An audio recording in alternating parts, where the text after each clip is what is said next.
Welcome back to the NASCAR Canadian Tire Series from St.Eustache, Quebec. This is the Tide 250. The number 12 high-tech drilling Dodge leads the 17 of DJ Kennington as Sean Gibbs gets ready to throw the green flag for the 8th time here today on lap 151. And the green flag's up. We're back underway. I hear him up through the gearbox again. DJ Kennington out in that treacherous outside lane. Now he's doing a lot better outside of John Gaunt that time. Side by side into turn 3. John Gaunt, you see the damage from earlier after he spun in turn number 2 and took a knock from the 21 of Jason White. Just caught the rear bumper cover. It doesn't appear to affect the handling of that car. It's still a rocket ship as the high-tech well drilling number 12 of Gaunt still in the front. Real smooth DJ Kennington into turn 3. You get a good look at once more about how well that car is handling. I gotta believe DJ's just biding his time running second. Kennington leading the Mopar Dodge of Ron Beauchamp Jr. Dave Whitlock in the 39 running in 4th spot. And the 02 of Kerry Micks takes a look underneath the 5 of Andre Coursol. That's for a position inside the top 10. Lapcevich going to make that move as well. So Lapcevich and Scott Steckly, after just making their pit stops, are starting to work back up through the field. Well, Scott Steckly, whoa, we're under caution once more at St.Eustache. Well, it's a 97 into the backstretch wall. That is Hugo Vannini in Repugne, Quebec. I just watched the car just really had a bad push off the corner. Had the wheel cranked all the way left. He bounced off the right door of another car and head first in the backstretch wall. Serious damage to the 97. That's what happens when it push, and then it goes loose all of a sudden. So we'll get set for another restart here with John Gaunt, DJ Kennington leading things back to green. Ron Beauchamp Jr. Andrew Ranger sitting 3rd and 4th. The cars lined up 2 by 2 as they roll off a corner 4. The green flag waves again, and we're back underway. Oh, Ranger spun the wheels real hard off the corner. Mixie jumped down the bottom. Look at this off of turn 2. Mixie gets a rocket ship off the bottom.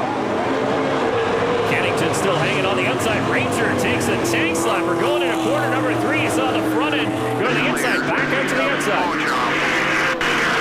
Johnny Gaunt getting the all-clear signal from his spotter, doing a great job. Look at Kerry Micks, nothing great. Right around the bottom, the 27's out that slippery outside groove. You saw a quick flash of the 5-car of Andre Coursol in the CarQuest Chevrolet. Coursol having a pretty decent run, sticking inside the top 10 pretty much all afternoon here. Well, you can really start to see these soft-sprung and big sway bar cars nowadays.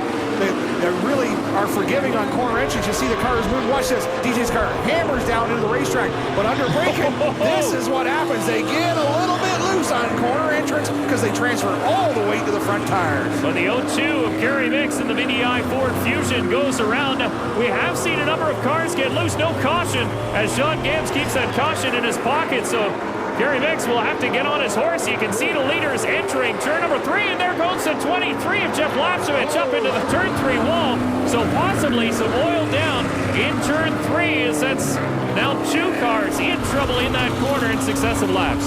Oh, we got to think maybe some fluid out of the 97 car. A lot of damage on the 23 of Lapcevich. Hard break for that team, but elation so far for the 12 as John Gaunt continues to lead. You are watching the 2009 NASCAR Canadian Tire Series on TSN. Barrie, Ontario's John Gaunt and his Gord Coates-owned high-tech drilling Dodge leads the Tide 250 here on lap 172 as we go back to green.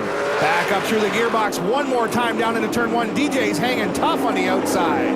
Jason Hathaway in the 3-car up to 4th spot after earlier troubles this race. He looped it up in 2, but that team has been making steady progress up towards the front once again. Caught that high groove. Well, it doesn't appear to be as good as the low groove. Here's DJ Kennington forces his way down low. DJ was trying to muscle in front of his Dodge buddy there, Beauchamp. Beauchamp wasn't going to give him any quarter, and he's going to force him up high and try and steal the spot. Beauchamp can't really afford to play too, badly here. He is your points leader, so he's got to keep his nose clean and stay in this top 5 if he wants to keep the lead in the Castro points chase. Here comes the rocket ship. Look at this 22 car reel them all in. That thing's going around the bottom of the hook like it's on rails. My, that car is, watch this, right on the bottom, flying the nose down the straightaway, making horsepower. Look at that, 2 car lengths down the front stretch. Andrew Ranger a little loose as he tries to keep up with last year's champion. Loses the 60 as well of Ron Beauchamp Jr. DJ Kennington can't capitalize. John, you're pulling away.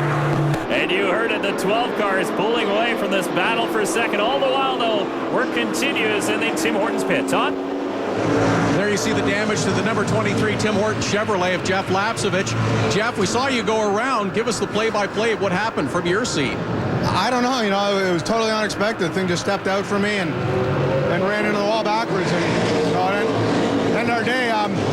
It's unfortunate. I think it happened to Kerry about a lap before. I suspect there was oil on the track. Why they didn't throw the caution, I don't understand. But I don't know. We had a really good run going. It's frustrating. These guys worked really hard, and that Tim Hortons Chevy was just. I think we were going to put it on the podium. It's unfortunate. Tough day for Jeff Lapcevich. We'll see him next in round number 8 when the series returns to Mosport. Oh, tough day for sure. Last time they were here, they took that car home wrecked as well. He's a good competitor, and he had a good run and go in here today. And we had talked about oil or fluid out of the 97 car when he crashed down the backstretch, Dave. And we do have a new leader. It is a 60 Mopar Dodge of Ron Beauchamp Jr. He's going to bring the 17 of Kennington with him. And that is John Gaunt's spotter telling him he's clear down low, so he'll pop into 4th spot.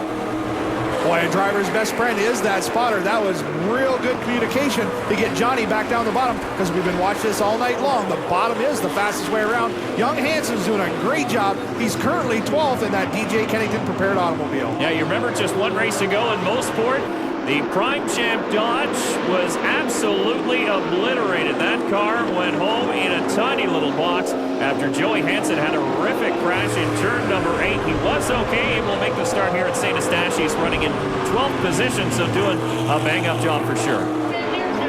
Dave Whitlock gets down the bottom to take a spot away from Jason Hathaway in the 3. 6th spot in now, the hands of Dave Whitlock as Jason Hathaway will pull the Snap-on Tools Dodge Avenger to the back bumper of the 39 Whitlock Dodge. As the driver's just kind of settling into a rhythm here in the late going of the Tide 250. There's DJ Kennington trying to hold off Scott Steckly, but how long will that last as Steckly paced that car to the inside, and around he goes for second. Wow, that didn't take long at all. Charlie Hustle, Scott Steckly's got that thing just glued to the bottom of the racetrack, and he takes that spot with no effort whatsoever. I think that's the first time the Castrol Dodge has slid sideways all afternoon, and it may have been a bump on the 12 of John Gaunt as he saw that hole, and he says, wait, don't close it up just yet, I'm coming through. Now it's good to watch. Watch those cars go down the straightaway side by side. Both those cars have Kennington power plants in them. And both are moving down the straightaway at a decent clip. Andrew Ranger, don't count out him. A big problem, though, on the backstretch. Caution flag flies, this time white in the 21. There's a 4 of Don Thompson Jr.